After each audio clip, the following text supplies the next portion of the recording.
and gentlemen, welcome to Wrestling Art with Chris Things. Ray! Do the hammerlock! I do the hammerlock! Ray! Do the hammerlock, you turkey necks! Yeah, do the hammerlock! I do the hammerlock! Okay, ladies and gentlemen, welcome to the latest episode of Wrestling Art with Chris Things. I am Chris Things Brian, your host this week and every week, and this week we've got another little old match of the week to talk about. Yeah, this one is a bloody big old favourite of mine, though I guess that's kind of the thing for all of these, right? Man, they are my match of the weeks. But no, this one is quite a special one because we're returning to another Lucha Libre match of the week. Arena Mexico, traveling back to 2008 for a mask versus mask match that's very close to my heart because it is the mask match whereby my favorite luchador ever, Blue Panther, loses his mask forever to Villano V. Bloody amazing match.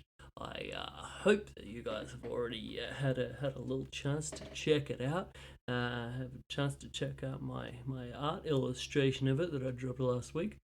But yeah, I can't wait to chop it up with returning. What are we saying here? What's his gimmick name for the show? Roving Mexican reporter that's not actually Mexican. Jon Craft is coming back to the show. Very excited about that. Before that, we'll jump into my little what's been going on in the world of Chris Things intro monologue. So as you've seen, continued on with our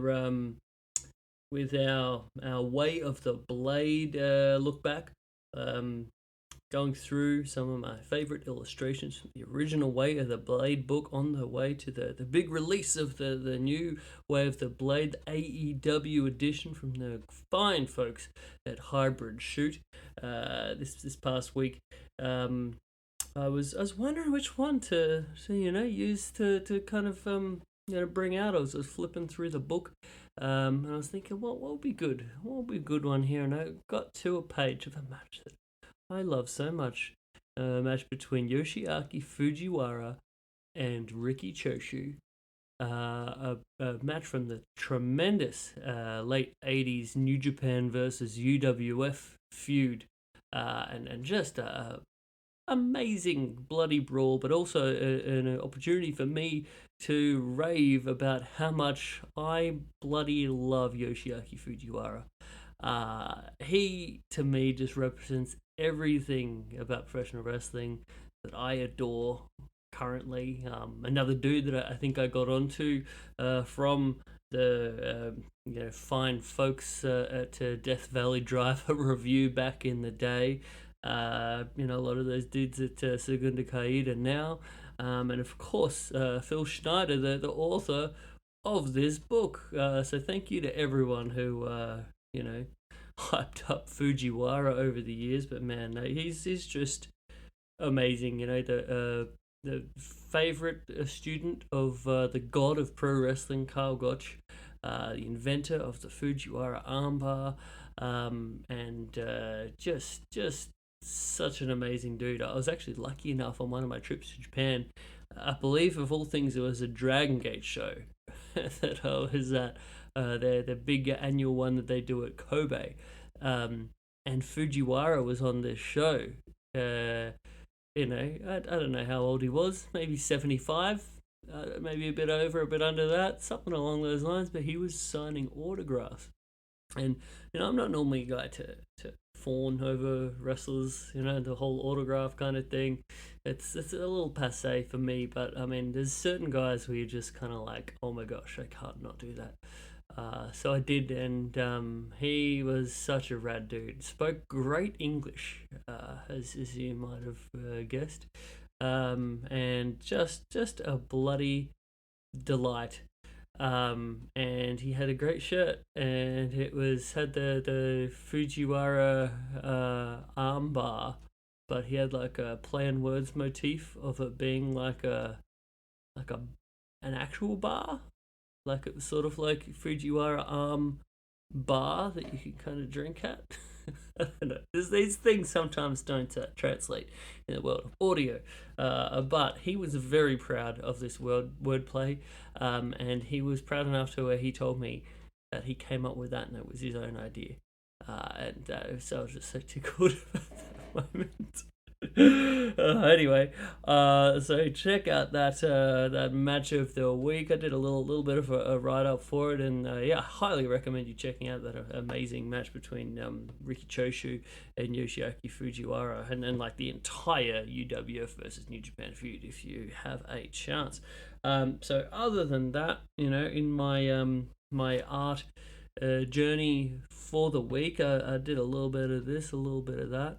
I got bloody COVID again. That wasn't fun. So yeah, I've been dealing with that, and again, sort of not giving myself the excuse of like, oh, you got COVID, so go have a rest kind of thing. I'm like, I'm doing this art thing. I need to do this all the time. So I'm just working through it. At the moment, I'm not dead, so that's a good thing. So we're keeping on. I spoke last week about a cool t-shirt kind of idea that I had, so I got to the pointy end of that, just about finished that up, and then I had the idea of like, I think maybe inspired a little bit from IQ Wrestler, who I had on the other week and his amazing videos. I was like, this idea is very sort of video driven. I mean, that's at least how I sort of came up with it. So I'm like, why don't I do a little hype up video for the release? So that's what it is. I can't wait to share that with y'all. So you have that to look forward to. But I think that's about it. Let's wrap all this intro monologue up. I hope each and every one of you are continuing along with your own creative pursuits as well. If it's just wakes up a little bit of something and you just draw some wrestlers, bloody please do it. Please send them to me. I would love to see all these things. That's what this podcast is really about. And speaking of that, big thank you to the great team at Social Suplex for allowing me to do this little old thing. Socialsuplex.com, bunch of other rad wrestling podcasts on there, but I'm proud to say this is the only one that is focused on wrestling art. So I don't know. I still don't really know whether that's an actual viable niche of the world that people would want to listen to a podcast about. But I don't know. I just like drawing wrestlers, painting wrestlers, talking about the things that inspire me, I guess. And yeah, I don't know. It's a thing. Oh, that's the other thing. I got a Nethermania, a Netherworld. Great Bar in the Valley is doing an entire ass wrestling art show that I'm so tickled to be a part of. So this is kind of special, and I think quite important to this show. I'm trying to cultivate a bit of this wrestling art community, and we're doing it. It's at an actual place. There's going to be a night of celebrations of weird wrestling activities and a bunch of rad wrestling art. So check my page. You'll be able to find out the deets, and I hope for all my Brisbane pals, I'll see you there. But alright, that's about enough of that. Let's throw over to our match of the week.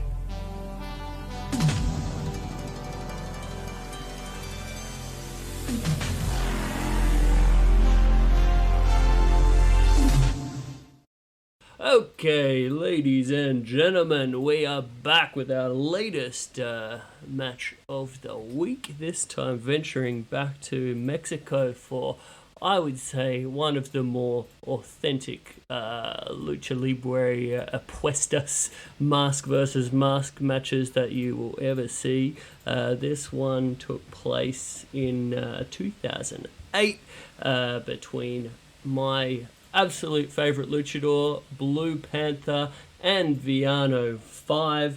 on CMLL's 75th anniversary show in Arena, Mexico. And I have a gentleman on the line to talk about it that I'm very excited about. A gentleman who has a bit of experience doing some announcing for the Lucha Libre. Welcome back to the show, my friend Jon Craft. Hey, thanks for having me. Glad to be here. Dude, always. It's been too long. Yeah, I can't wait till, June when you come to Chicago, right?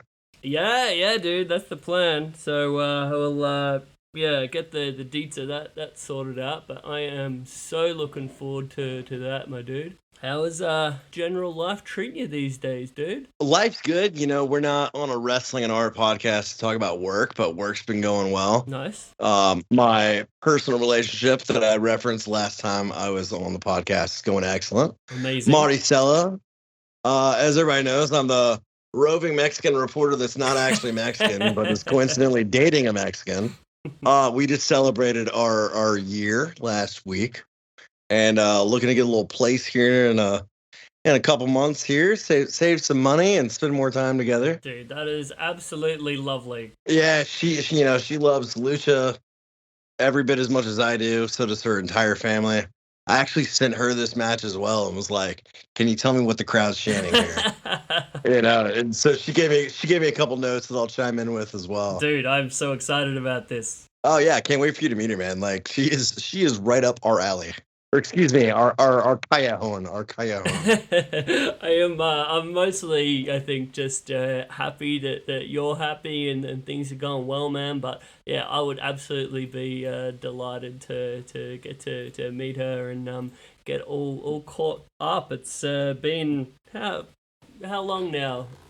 Going on 2 years since we've seen one another in person. WrestleMania Dallas in the before times. Yeah, man. Things are going great. I spent the last year at my company here. I'm expecting to hear tomorrow if I get an internal promotion or if I'm going to take an external role.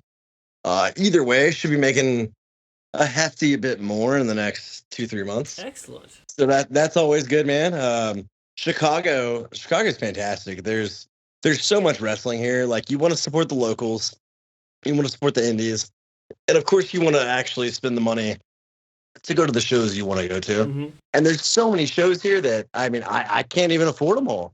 Not even if I could afford them, I don't even have time.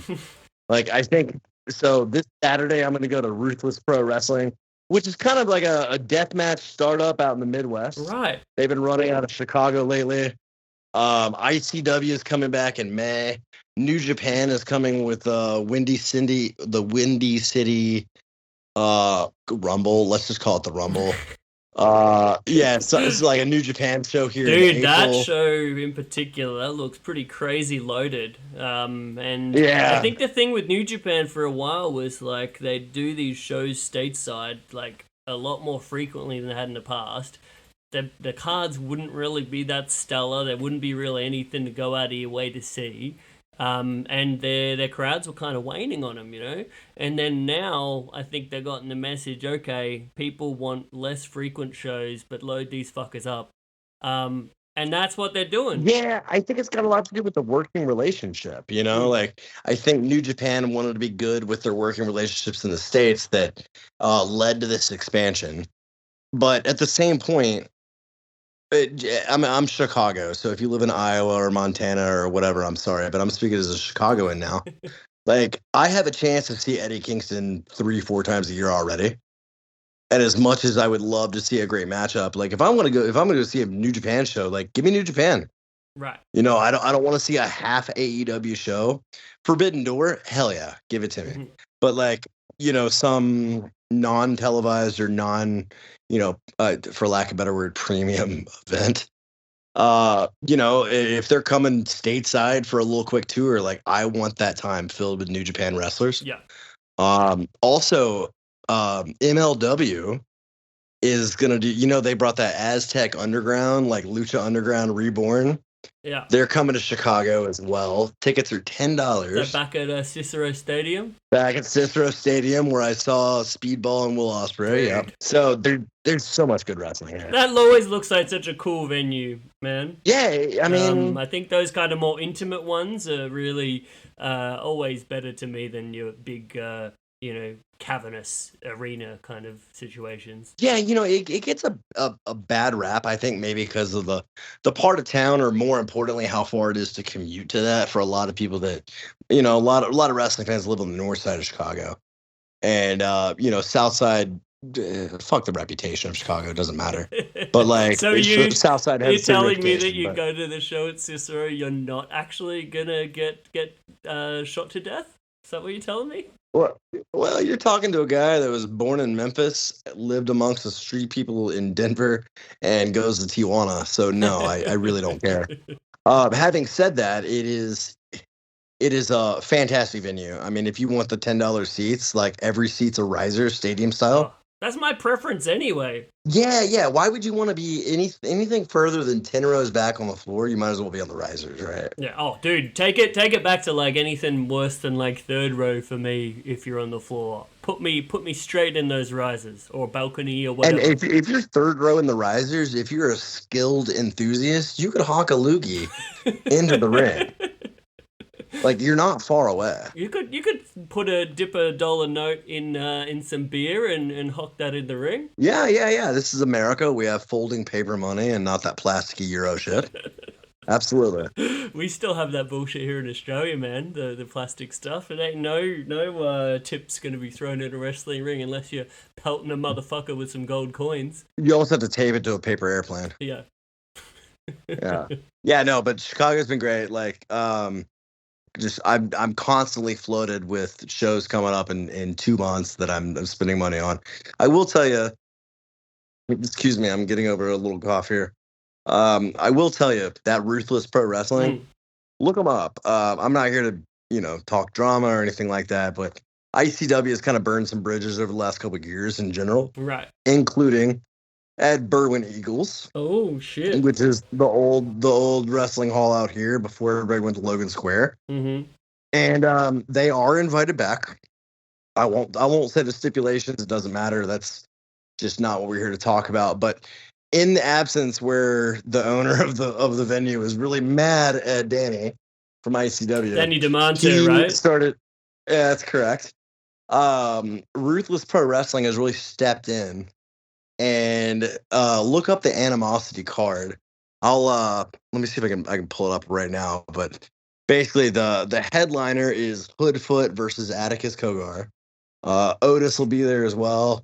Dr. Redacted, like, they are taking on a deathmatch supercard. It might be the best card of a deathmatch I've ever seen. Wow. There are three matches I can't pick between about which I'm most excited about. Mm-hmm. And Cruel will be there. Who doesn't like Cruel? Ooh.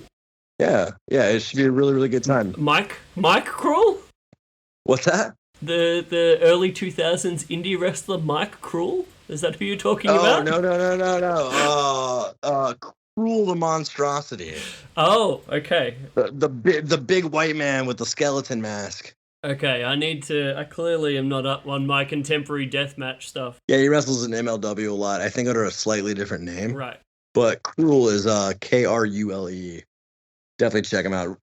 Fantastic guy when he's not trying to murder you. Like you could say about a lot of deathmatch wrestlers, really. Yeah, dude, honestly, like Hoodfoot and I have become some solid acquaintances. Like when he comes to Chicago, he hits me up on Instagram, like, where are we going after the show, man? And, these guys, it's just like what we've always said about wrestling. Like the tougher they look, the nicer they are, right? Oh, for sure. One of my great friends, whenever Necro Butcher comes to Japan, they always hang out, and he has nothing but the best things to say about Necro. Necro's an older guy that speaks his mind, but I've heard that while he is vocal, he's not trying to talk about it at dinner. You know what I mean? Like I have heard great things about Necro, that despite what's getting said by the younger folks on the internet and cancel culture and whatever, and hey, call it what you want. I fucking hate Trump,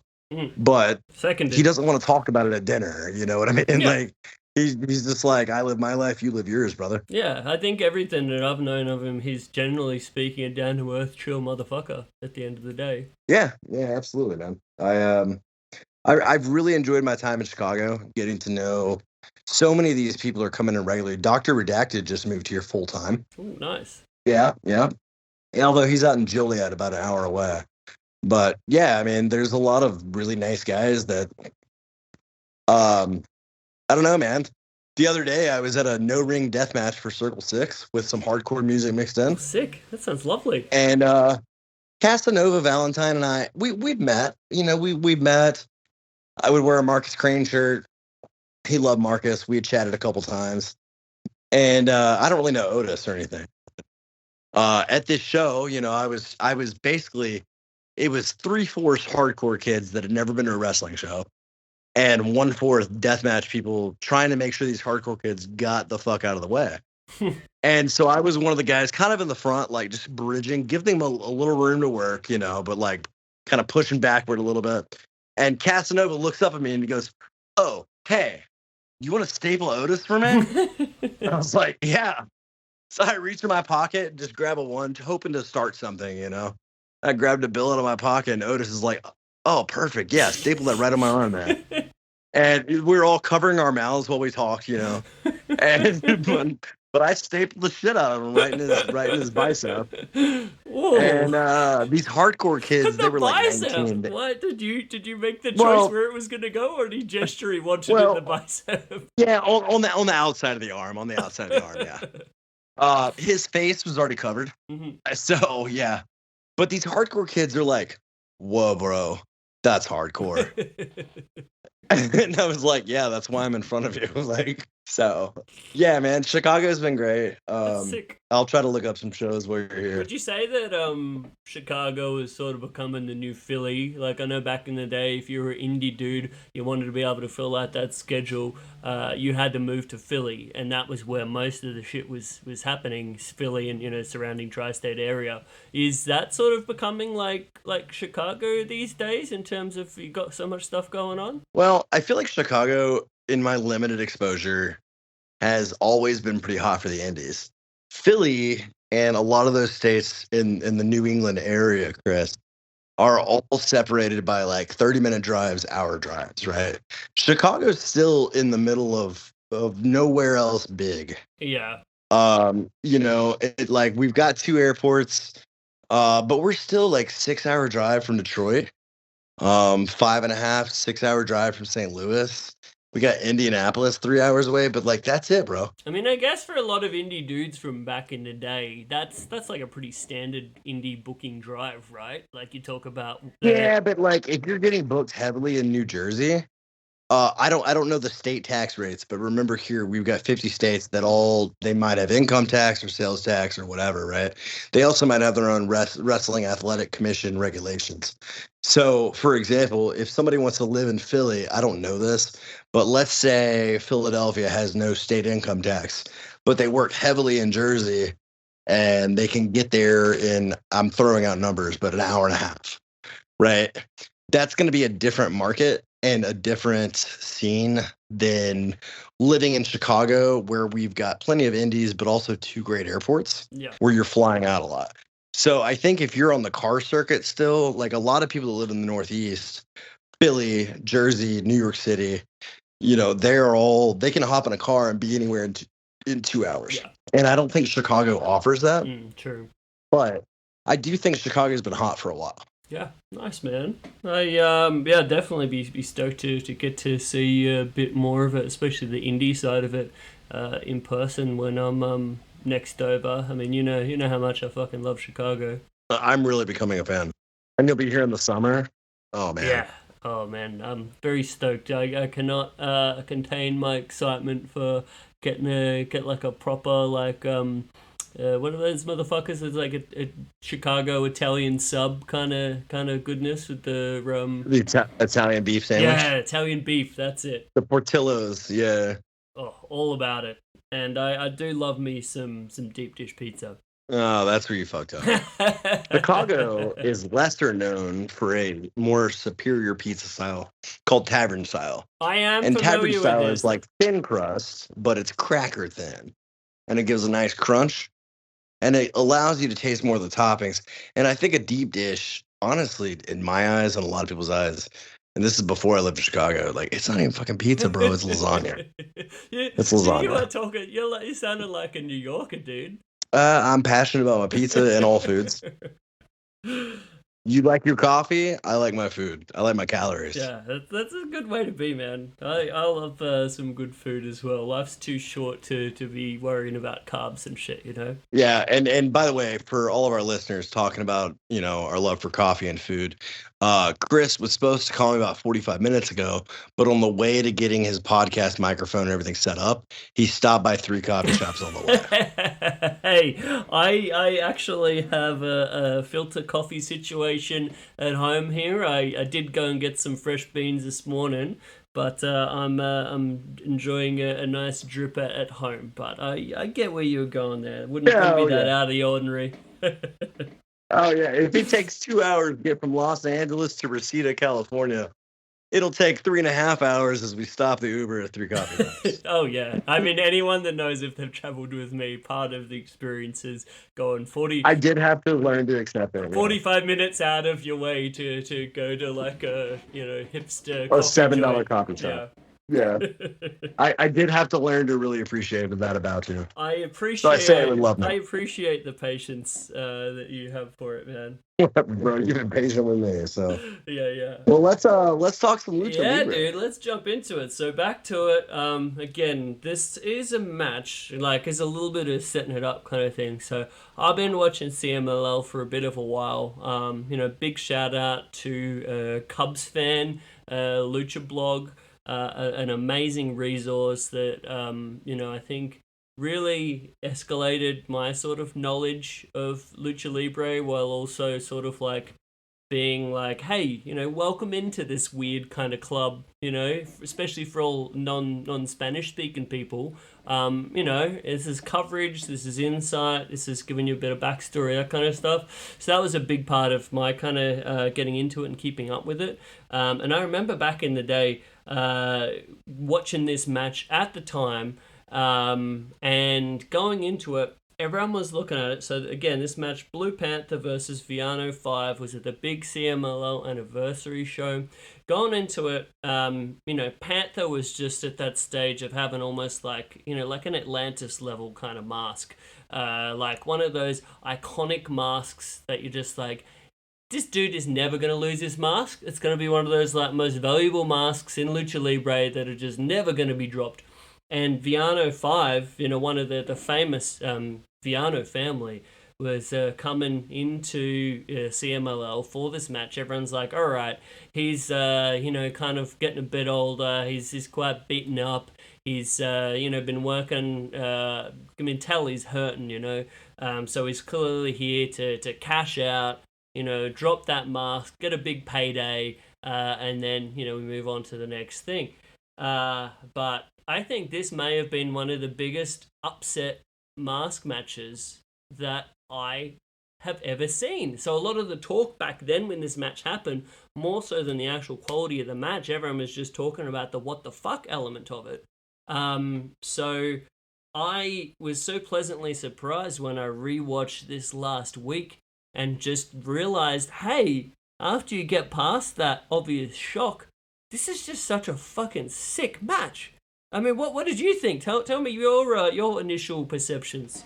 Well, I think the bravado and the presentation that we all love about pro wrestling as a whole, but also big lucha matches. Mm-hmm. I think that was very there from the get-go. Like, I'm not gonna lie, I jumped in on this match and kind of read up on a little bit about the significance and watched it. But I'm not gonna act like I'm an expert in Blue Panther like you might be. I wouldn't say I'm an expert either, but we're just some white dudes watching some Mexican wrestling, Yeah.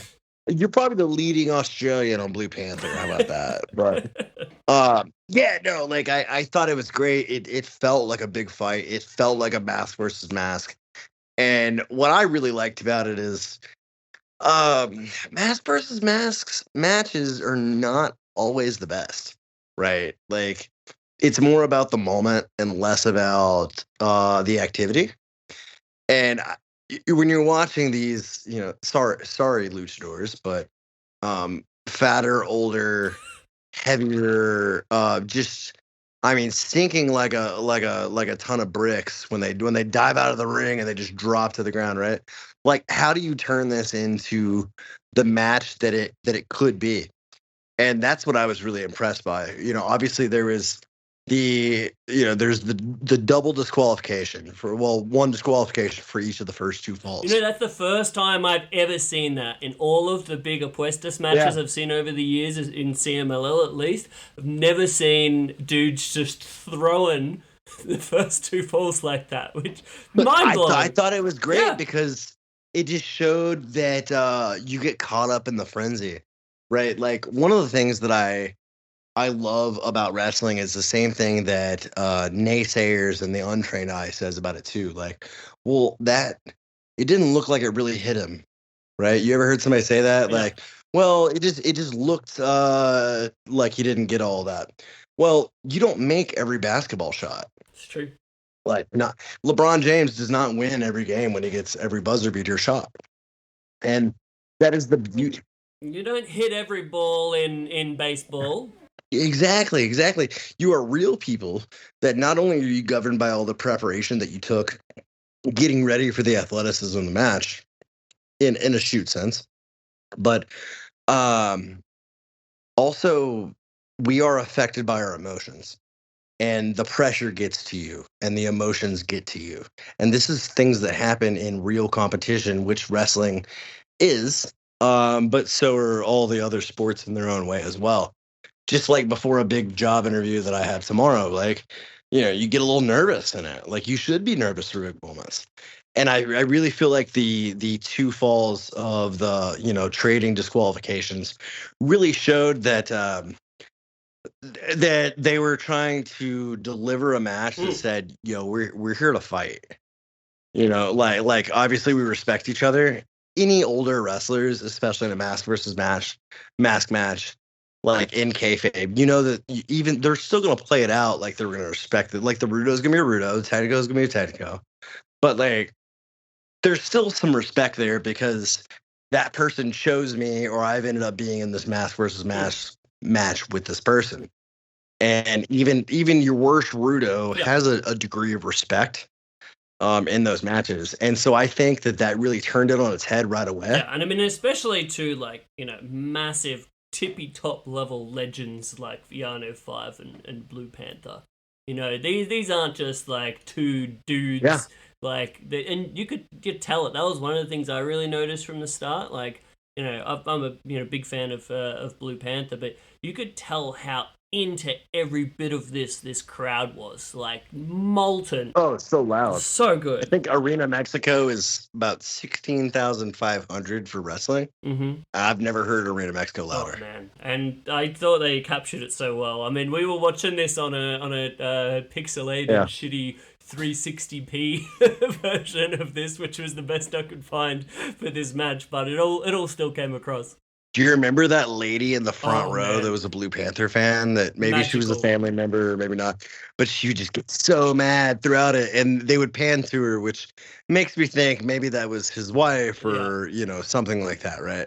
But like, just panning to her and letting her show her fury. That's always one of my favorite bits of these big apuestas matches, when the family's there, or even just lifelong fan kind of thing, and you see that full on emotion, the anger or the the sorrow if their favorite loses, to the degree like, I think it's one of the few times in current wrestling you actually see fans like openly weeping because of the degree of emotion. And that's what I think just makes this so magical, Oh, yeah. Yeah, mask versus mask matches are just so revered. Like, even though they were both ripping each other's masks off, right? When it was all said and done, they both had incredibly kind words to say about each other. Yeah. So much respect for each other. Because it is a competitive sport or sport-like atmosphere, right? And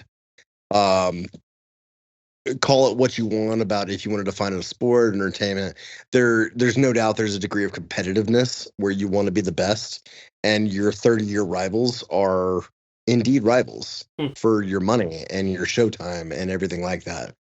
And they really did a good job of framing that before the match, during the match, and when it was over, giving them their moment to express their own adoration for each other. Yeah, and I think a big part of it too is like if you are the opponent for the dude you're working is losing his mask, you know that you are a huge part of his career. Like you can only lose your mask once in Mexican wrestling, or you're only supposed to. Athletic commissions and everything, or the Lucha Commission. Yeah. Unless Vince touches it, yeah. Oh man, I'm still dirty on the Ray thing, but that's a whole separate point. Oh god. But like properly, you only lose your mask once, and so that's a huge part of your career. So you look back on someone's career, they're going to be synonymous, like the opponent who won the mask, they're going to be synonymous with other dude's career, like till his dying day. Whenever people talk to him, about wrestling, once he's retired and everything. So there's a huge part where you want to give the best match you possibly can. It's almost like you're saying that respect kind of thing goes tenfold because you know that you're going to be such a huge part of this guy's career, and he can only lose his mask once. Should I take this opportunity to read the translations that I made for the post-match mask exchange between Blue Panther and Villano? Please. So yeah, we get to the end of the match, an amazing match, again escalating to like just such a fucking fight, and then the amazing Blue Demon had like the Fujiwara on, and this is again where that crowd, when we got in that third fall, just that emotion is just crazy next level. And then it's as simple as Villano catching him in his like signature pin, 1, 2, and then the crowd just is like, what the fuck? Villano has just beat Blue Panther. Quick roll up. And it's as quick as that. And then again, that whole unmasking ceremony that we're talking about, all that respect, everyone crying, and then we get these wonderful speeches. So you got some translations here. What do we got here, my friend? Yeah, so work with me on this, right? Like, keep in mind, Villano Cinco ended the match with his just signature quick roll up, where neither competitor bettered the two or bettered each other. It was both disqualifications, and when it really came down to the third one, it was really just quick, right? And that's going to play in part with the rebuttal to this. But Blue Panther takes the mic first, and he said to Villano, you take the most precious thing in my life for 30 years. But I know and I recognize that my mask is in very good hands with a kamikaze of a fighter like you. Someone who gives this sport everything. And I know it because I've seen it and I've like basically felt it. I've fought it. And it's a pleasure to give it to you. Oh my gosh. And then he puts him on his shoulders. He puts Villano on his shoulders. Villano puts him on his shoulders. And then Villano grabs the mask and says, and to any Spanish speakers in Australia or the other 5 people around the world that are listening, if I'm wrong, I'm sorry. But as far as I know, Villano said, I want to say it publicly because this audience, as much as you and I know it, like we owe this audience the same respect that we've showed each other all of our lives in this moment, from all of our performances. You came to CMLL. You're an excellent, very great fighter in every sense of the word. And you could have defeated me because I know everything you do perfectly well. But the question is not who's the best wrestler ever between us. The fact is I'm not the best wrestler over you. Tonight I won, right? And the best for life or only for tonight, Panther. My respect and admiration to you and good luck to you. Oh my gosh. So the really cool thing about that was like, hey, we could talk about who's better for life, but we didn't answer that question tonight. What we answered tonight is I got you tonight and I got your mask and I treat it with a lot of respect. But that does not say that I won the war, basically. I think that's the most humility I've ever heard in a post-match for an apuestas match. That's beautiful. Yeah, it was really something. it took a few minutes to translate. As I translated it, it was really nice, like putting it all together like a puzzle. Oh, Yeah, some of this was like loosely translated, but that seems to be what I got out of it. that sounds pretty legit to me, man. I love that because I watched it and obviously didn't have any translation, so I will watch a lot of the post match kind of like promos and stuff because they are, you know, definitely a big part of Lucha as well.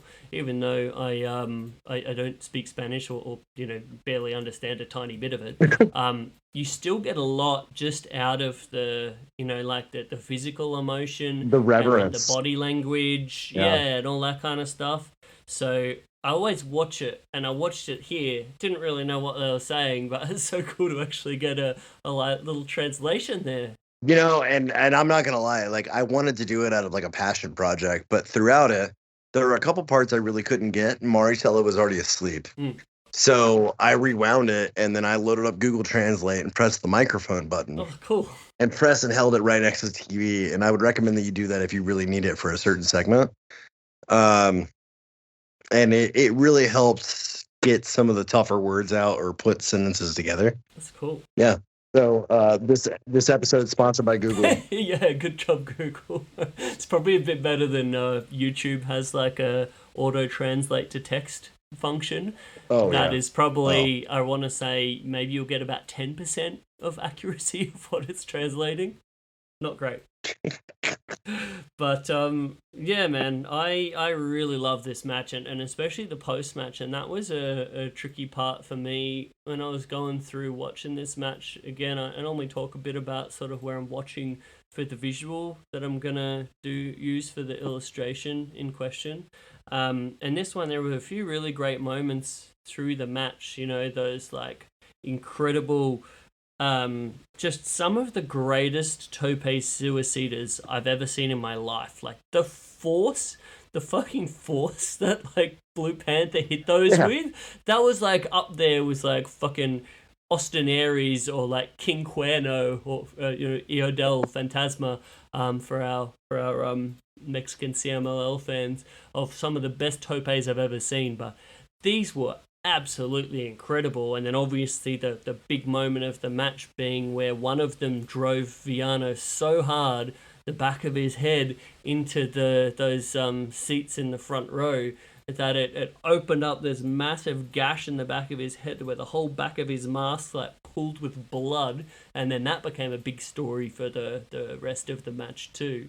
But yeah, so then there was the Fujiwara that I was talking about before. That was like, I took a bunch of reference pictures of that, thinking that was going to be the moment. And then I was watching this post-match, and that, you can't top that. You know, that bit where he's actually handing him the mask while he's sitting on the top rope. I just thought that was such a beautiful moment, and that works so well with this translation you just gave us. Yeah, well, I'm glad I could help. You know, I always think it's really interesting how mask versus match or mask versus mask, the heel's really healing it up.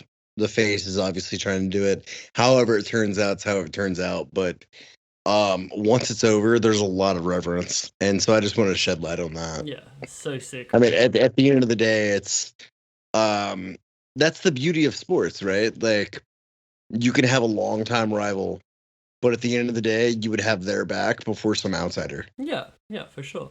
Yeah, I really like that. Another key part of the match that I wanted to get your thoughts on while I got you here. Have you heard much of the urban legend about this match? No. The rumors? Are you talking about Villano 3 replacing? Yeah, so this was the scuttlebutt when this match took place. There was much rumors of when they sort of brawl, and he's bleeding a lot, and the doctor's like checking the back of his mask. So he briefly goes backstage. Yeah, that was a shoot, right? That was all legit. Yeah. I mean, you're not gonna like blade the back of your head.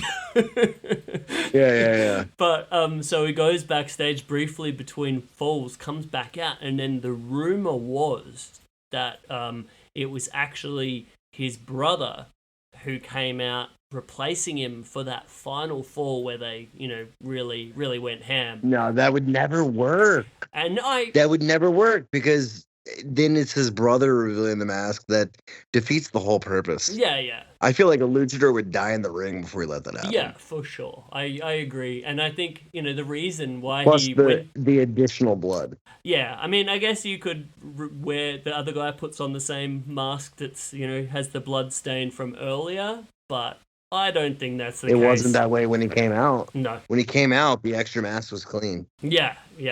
True. So I think we can put that rumor to bed. Disappearing. Yeah, like, it's a mask versus mask match. You can't take off your mask and be like, I am Villano Cinco, and it's like Villano Cuatro. Myth busted. Yeah, I just don't see that having any merit. Dude, the other thing that I almost forgot about was how many fucking superplexes does he do one after another? I don't think I've ever seen that in a match before, as to when they're in the third fall, isn't it? Where he just keeps repeatedly giving him superplexes, which is like a superplex. Oh, let's not break kayfabe. What do you mean? You get to a certain point in life, you're a one-trick pony, man. They're like, there's certain muscles that went out on you, there's certain muscles that didn't, and you just ride that horse all the way home. I just wanted to give respect to, I know how much a superplex fucking hurts. I probably took one superplex in my entire, wrestling career, because I just didn't want to take a really big bump like that. That ring in Arena Mexico is fucking concrete, dude. You look at that, that thing does not move. So taking 3 or 4 fucking superplexes in a row on that ring, just what the fuck? Respect. Okay, I see what you're saying now. Yeah, I've seen it from a different perspective. It's like, well, there's only so many ways to put each other out. Oh, right. No, I was just putting respect on the dumbness of taking that many superplexes in a row. Yeah, like he needed the super. He needs the avalanche super just to get that extra leverage to throw him over him. You know what I mean? Right. No, yeah. I love the actual work in this, and I love your bigger, older, slightly more rotund luchadors. One of my favorites of all time is LA Park, especially in this sort of golden years of his career. I just love seeing these dudes look like you think he's not going to really be able to do that much kind of thing, and then just they can still do it. Pulling it out of fucking somewhere. It's one of the best things ever. I've worked with Hijo del Fishman a few times, and he never mind the back acne from the steroids, allegedly. He's got a Flamita back. But just you look at these guys, and I mean, you're a worker. You know what I mean? I'm friends with Matt Seidel, and he's like, bro, I can't even walk. Yeah. But as soon as you have 12 minutes to go, you go. Yep. It's your job. You get the adrenaline, you get going. But I was gonna say the adrenaline, man. Yeah, the adrenaline, and now look at think of Saul Cassandro. Yeah. Who is in the twilight of not only his career but respectfully his life. These movies have been made. I don't know if you know this, but Saul's in a fucking wheelchair. Yeah, that doesn't surprise me. And 3 years ago, I worked with him. I mean, he was a fucking crazy bump taker for a long time. Oh, absolutely, because he was trying to prove himself, right? Yeah. And I remember literally working with him 4 years ago. He didn't look like he had a problem with mobility. Yeah. And now, he is confined to a wheelchair, and he doesn't have the Scott Hall body to lose, and it's not the DDP yoga. He just took his bump card, ran out, Yeah. And I have a lot of respect as we're entering this age where we are going to lose a lot of our heroes over the next 10 years, and I'm so glad wrestling's cleaning up and leaving it better for the next generation. Dude, I don't believe that. I reckon that's a urban legend. I reckon it's a perpetual thing. I mean, it's probably slightly better, but is it better objectively? Yes. Is it where it needs to be? No. But if we can keep the ball rolling down the right hill, you know what I mean? That's where I'm speaking. Yeah, I mean, it's not in an ideal situation, and it's nowhere near close to being clean and boys just go back and play video games after the show kind of shtick. But it's probably better than. No, trust me, I know that as well as anybody. But I mean, I think it gives all the more reverence to the dudes that are, you know, getting older and can still pull it off. Like, I'm still watching Blue Panther on, you know, current CMLL shows. You know, how many years after this in 2008 are we at now? He's still killing it, man. And now he's like in current news because we're finally going to see him and Danielson tangle it up Really? on the big Dos Leandas show that CMLL has coming up. That got like a I did not see they that. got like a multi-man with that feud that they're heating up between BCC and the CMLL guys, and so Dude, I am so happy that Danielson is getting, like, he was happy in WWE, right? Like, not everybody is. He was, and I respect that. But he left for greater challenges and greener pastures. And I am so glad that the world is delivering upon Brian Danielson, what he was hoping for. yeah, man. There's a lot of people that jumped to AEW and didn't pan out quite like they want. And I'm really, really happy to see the way Brian Danielson, who genuinely just wants to wrestle these motherfuckers. Yeah. You know, like if we can all watch it, he's happy for us, but he just wants to wrestle these sons of bitches. It's just like an internal fulfillment kind of thing, I see, more than like him trying to prove something Yeah. to anyone. He's It's for him. he's just getting this joy and enjoying these moments, and Oh yeah, that's what's so cool. Yeah. By the way, did you want to talk about the other guy before I go? About Because I got 6 minutes for you, bro. yeah, man. We have a something to celebrate coming up that I Dude. never thought we'd see the day. And if I could just get on my soapbox for a second, Please. look, I am a 36-year-old man. I grew up at WCW before my parents would allow me to watch WWF and before I'd watch it in secret. And when everybody shat on wrestling that didn't get it, there was a noble hero. A man that we always freaked out wondering if the fourth wall would break and we'd find out who this man really was. This man is Sting. And, you know, reading the Players Tribune from Darby, I don't know if you got a chance to read it yet, but like it really just echoes everything that we've heard about this man. That he was who he said he was. He is who he said he is. And that you can not only go out on your back, but go out on your last couple of years really giving back to the community instead of taking your last cash grab. Yeah. And this man had plenty of money, and he really just wanted to go out on his own terms. And WWE wouldn't even give that to him after the Seth Rollins incident, right? And I get liability. I'm not. I mean, even before that. Yeah, we're getting shit on at WrestleMania. I mean, to think it Sting is as selfless, as good a motherfucker as he is, and then he finally goes up north to like finally do the inevitable WWE run, and then they're still thinking that this is like get shit on by Triple H. Still need to show people that WWF is better than WCW. It's like, dude, are you fucking kidding? That was like 20 years ago. And like Sting is a million times better than Triple H would ever be in a million years. So anyone that watched that knew what was up. What I've been so impressed with by Sting is nobody made him do anything. Right? He came to AEW, no expectations.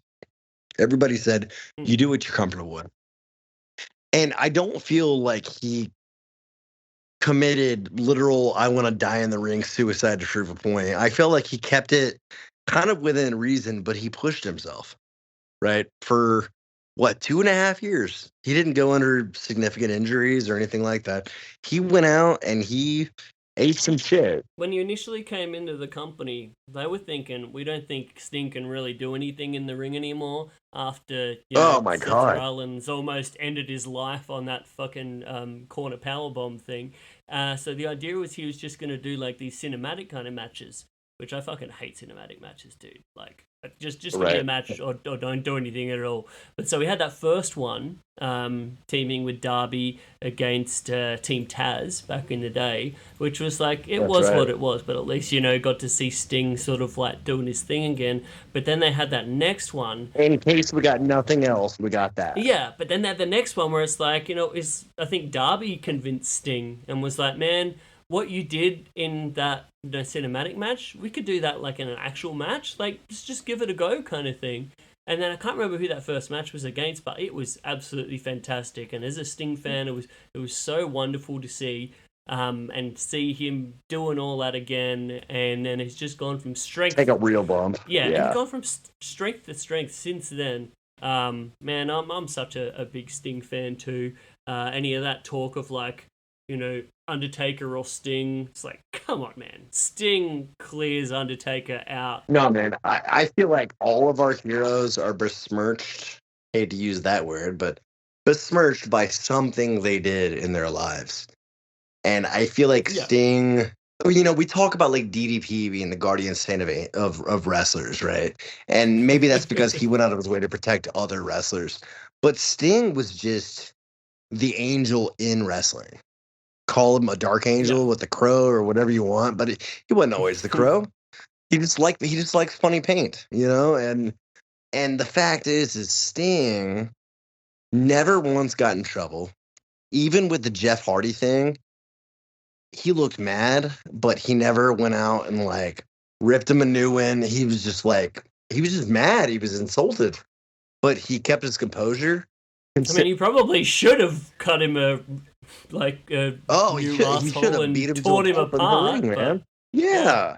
But like he's just like this man, Steve, aka Sting, has just been a class act for, I think the article said Ric Flair was born in 1949 and Nick Wayne was born in 2005, and he's wrestled both of them, right? Wow. And to think of that span of not only his ability to work, but his ability to be a class act for that long. Merging eras where back then there were not cell phones. You could go to strip clubs if you wanted.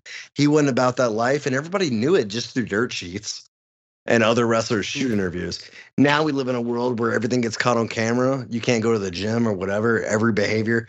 And he's just the most gracious, or he's invisible. And as we close this chapter on Sting's career, man, like just, if anybody hasn't read it, the Players Tribune, which is great for all reading, where athletes are encouraged to write on other athletes. They don't have non-athletic journalists. They don't have any of that. They have literally peers writing about peers. Dude, an amazing Eddie Kingston piece they did a little while back. Oh yeah. If anyone hasn't read that, please go out of your way. But yeah, I haven't finished this Sting one. I was like halfway through it when we started this call. But what I read so far, absolutely wonderful. It was a 4-minute read, everybody. I got 2 minutes in. For Chris, it was a 9-minute read, but for everybody else, it was a 4-minute read because he had to stop at 2 coffee shops. Yeah. But man, I'm honestly sad going into the Sting retirement on Sunday. But I'm not. But I'm also happy again that he's sort of getting to do it on his terms. Yeah. Like this man. Like, I'm just sad it has to come to an end. Didn't come back for a final match. He came back for a final 2.5-year run. And it was a fantastic run. Yeah, he absolutely killed it. And I've been so happy about this partnership with Darby. I think they just became the greatest odd bedfellows pairing that you could possibly imagine. Like the bit where you're like, I remember hearing... And it seemed authentic. Oh, for sure, and I think it was. I remember a friend said, a shout out to my buddy Malin. He said when this partnership first came about, he thought, okay, this is going to be good because Sting is going to be able to be that older voice of reason and maybe talk Darby into not taking such ridiculous bumps and doing such dumb shit. But it was reciprocal. This went terribly wrong, and it ended up with Darby turning Sting into fucking Johnny Knoxville and just doing the most crazy shit. It was just wonderful. I loved every moment. Yeah, man. That's the best thing about wrestling is I said it. I was a longtime Undertaker fan, right? And I had the pleasure of seeing what I call Undertaker's true retirement match at WrestleMania Orlando, Right. um, against Roman Reigns, where he descended into the depths of hell before any cinematic shit, Mm. before any Saudi Arabia shit. And as somebody, like, the coolest thing about wrestling is when we watch Game of Thrones or Lost or whatever, at best, you got a solid 10 years of your life invested in a show. Usually like 7 or 8, right? Mm. Like when you watch The Office or when you watch, Game of Thrones, I think was 8 seasons, right? And I didn't watch it, but I know a lot of people loved it.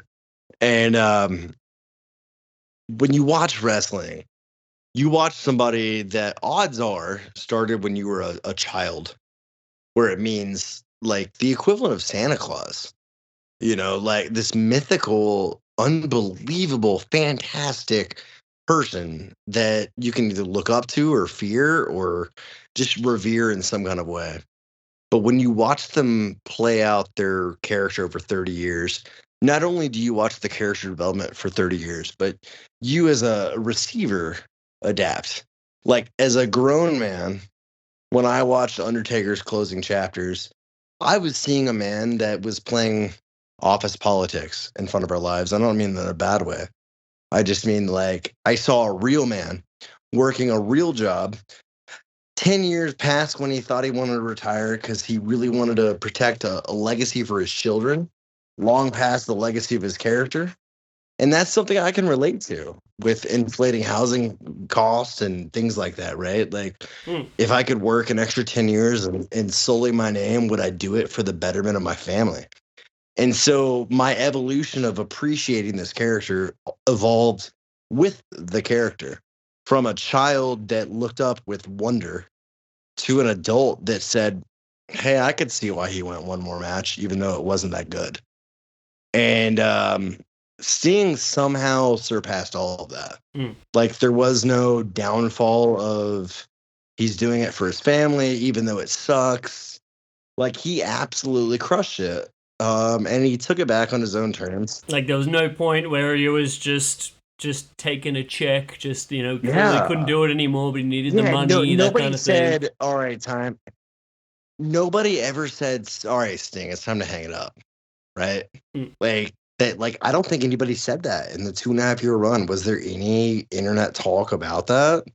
Which fuck the internet, but did they say that? Like I didn't hear it. I mean, only some bad faith assholes, but like I remember I went to the Wembley show, right? Like the biggest AEW show of all time. Oh yeah. I was there in person, and to me, honestly, as much as I thought Punk and Joe was like absolutely fantastic as a match, and it just probably the best actual match of the show. You wanted to see Sting. But the one that I got the most joy out of, dude, like on that whole show, was getting to see Sting.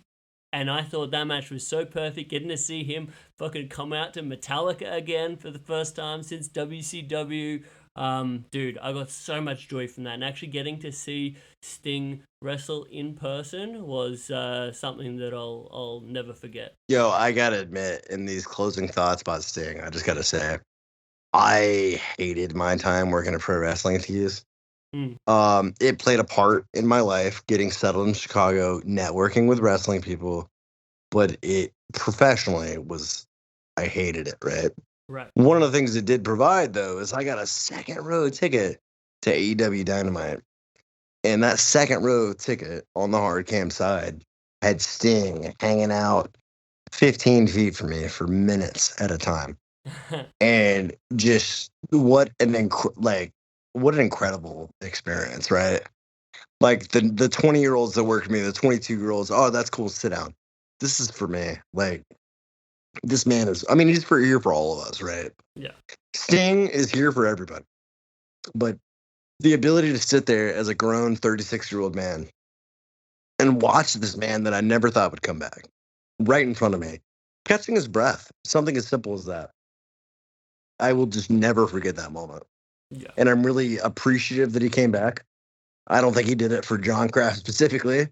I'd like to think he did it for himself, but I really appreciate it, and I wish staying a healthy match Sunday, and whatever he does after that, I wish him well as well. Yeah, for sure, dude.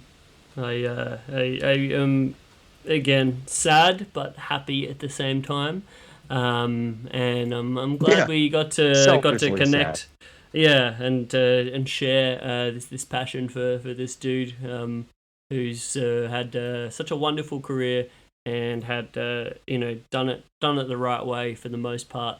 I think such a selfless dude, and yeah, it's gonna be something else.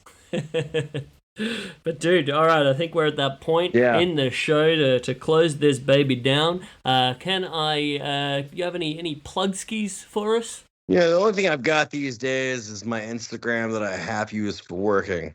Jon Craft Wrestling, JONCRAFT Wrestling on Instagram. Outside of that, I prefer you don't follow me. You gonna have any announcing bookings coming up, or are you moving a bit away from that at the moment? Man, I'll take what's coming. I don't have anything on the calendar right now. I do want to give a shout out to Kirby Van Vliet, who was the announcer for Freelance Wrestling, who Oh, I would love tremendous. to take his job, but I'm not even second in his line. I'm not even second in line. Kirby is undergoing a heart transplant. He Oh is all fuck. prepped and in the hospital and waiting a transplant. And after the said transplant, which comes God knows when, he will be in there another 30 or 40 days. And that's in Chicago. So to any Chicago people, I mean, Kirby is the guy that says for your main event, but says main for as long as he can hold it like a Michael Buffer. And he's been around for quite some time. He puts Bruce Buffer to shame. He really does. Also, he has incredible shoes that his wife that loves him very much, Danny, I think her name is, but I might get that wrong. Um, I remember I was at GCW and he was like, "Yeah, I'm gonna announce one match." Turned out to be part of an angle. But he was like, "My wife got me special shoes," and it was his face on his shoes, his shiny, shiny shoes. Got his face put on him like almost airbrushed. And I know the guy's going through a lot. He'll probably never hear this. I don't need him to, but I just want to put that energy out instead of putting myself over. Kirby Van Vliet, we wish you luck. Yeah, Stay man. strong, brother. Yeah, for sure. And I think if anyone out there is a freelance fan and admires his work and can share that level of appreciation for his badass ring announcing, shit, swing him. I assume he has Twitter. Send him a message. It's probably a good time to let him know how loved he is. Yeah, and one of the things we're doing right now is one of our compadres got, for example, maid service sent to his house for the next 6 months, which is quite an investment. No need to do something like that. But keep in mind when he does get home, they're gonna need food. You know, if you're out of state, you can't send a casserole. That's fine. But coordinate with, like I said, I gave you my Instagram, Jon Craft Wrestling. Coordinate with us if you want to like just donate a meal or something like that. Kirby could probably use a milkshake tomorrow. You know, like waiting on his heart transplant. Like nothing wrong with that. So coordinate with us, but that's certainly more important than anything I have going on. Oh, that's so lovely to hear, man. That's so good. All right, bud. Well, I want to thank you again for your time. I know you got some stuff going on tomorrow, and I wish you all the luck in the world for that. But dude, just good to hear your voice. Hey. Good to talk to you too, Chris, man. I appreciate you having me on, and good to talk to everybody that's listening. Yeah, man. I look forward to having you on again in the near future. I don't know if you're maybe becoming our official Lucha Libre coverage guy as what do we call Yeah, it? anything Mexican hosted by a non-Mexican, I got you. I could probably for a small additional fee of a half of a handshake, offer a Mexican girlfriend to contribute some of that. Sounds good. I'll have a hot dog in the mail for you. All right, buddy. All All right, right, love you. I'll thanks. talk to you soon. Love you too, brother. Bye. All right, bye. All right. That was very nice indeed. Good to hear from my amigo Jon Craft, and it sounds like he's doing good. But yeah, as you said, shout out to Kirby as well. If any of y'all are freelance, watchers out there, you'll know exactly what we're talking about how sick a job he does. So if anyone feels like sharing some love to him, I think that'd be a great time. But onto my own plug skis. If you dig this show, if you enjoy what's being laid down over here, please know you can always support the podcast a variety of ways. You can leave a little review ski on the iTunes. You can just recommend the show to people. That helps. Share the show if you're on the Twitter or anything like that. Or financially support the show. I have a website, christhings.com.au, where I post all of my art prints. So these matches that we're talking about, these match of the weeks, I do an illustration of them, and you can buy a print ski of that illustration. I pride myself on them being of a high quality, lovely, textured, thick, decadent stock. So if you want one of those, you can purchase it on there. With a variety of different levels, ranging from HQ basic prints that are printed up over locally in America, to your more premium ones that I print up over here and send out. And I always try to do a good little job of really personalizing that, writing a little note, giving you a little bonus kind of thing in there. So any support is highly appreciated. You can also follow me at Chris Things on the Instagram, Chris Things on the Twitter. And yeah, especially in the Instagram, you'll be able to keep up with all of the different art shenanigans that I got going on. But I just want to say a big old thank you to y'all for supporting in any way that you can. Every bit is very much appreciated. Keep this this thing rolling on. All right. Well, thank you everyone, and I'll catch you all later. See ya.